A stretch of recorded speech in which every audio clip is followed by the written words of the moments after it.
l'acceptation d'un certain nombre d'acteurs de mesures de confinement strictes, des mesures qu'il fallait saluer et qu'il faut saluer car nécessaires.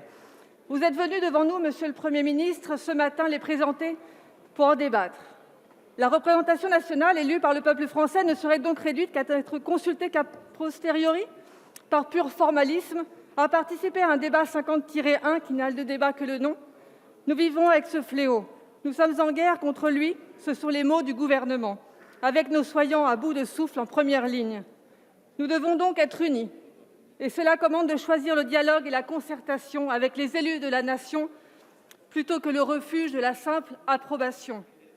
Nous voulons toutes et tous dans cet hémicycle participer pleinement à la vie démocratique de notre pays.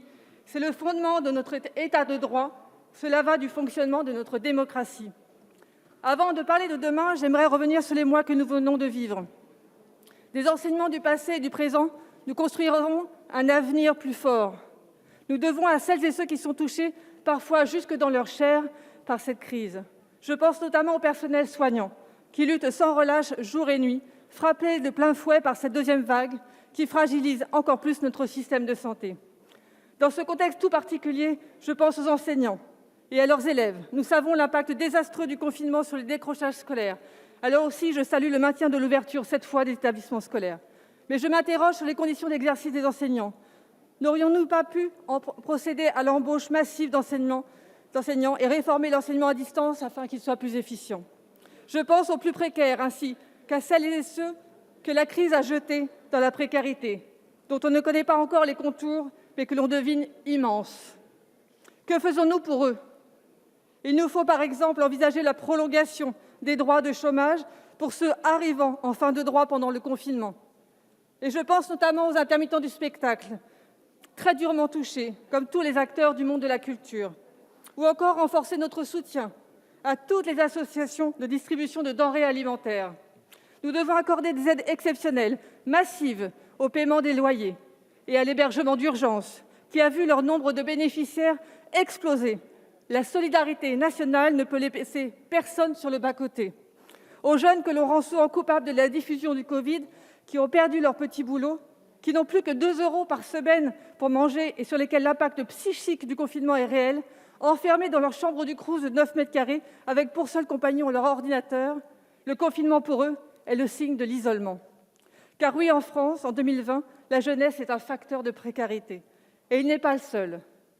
La précarité touche particulièrement les femmes, qui ont été en première ligne tout au long de la crise sanitaire et qui sont malheureusement les premières victimes du confinement que nous avons vécu en début d'année. Car le confinement n'est pas synonyme de sécurité, ni de mise à l'abri pour les femmes victimes de violences conjugales.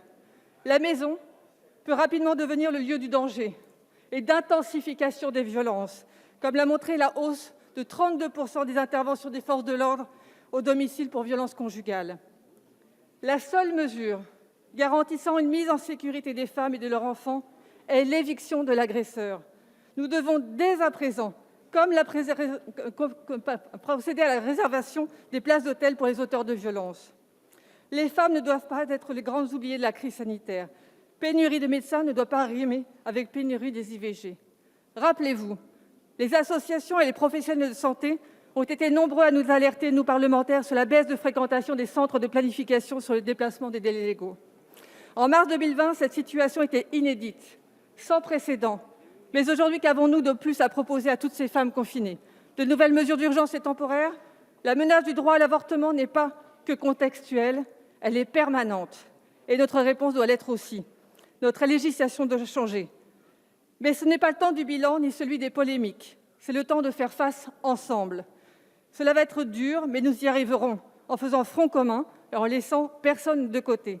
En responsabilité, je voterai pour et je sais que les députés du collectif Écologie, Démocratie, Solidarité voteront pour également dans leur grande majorité.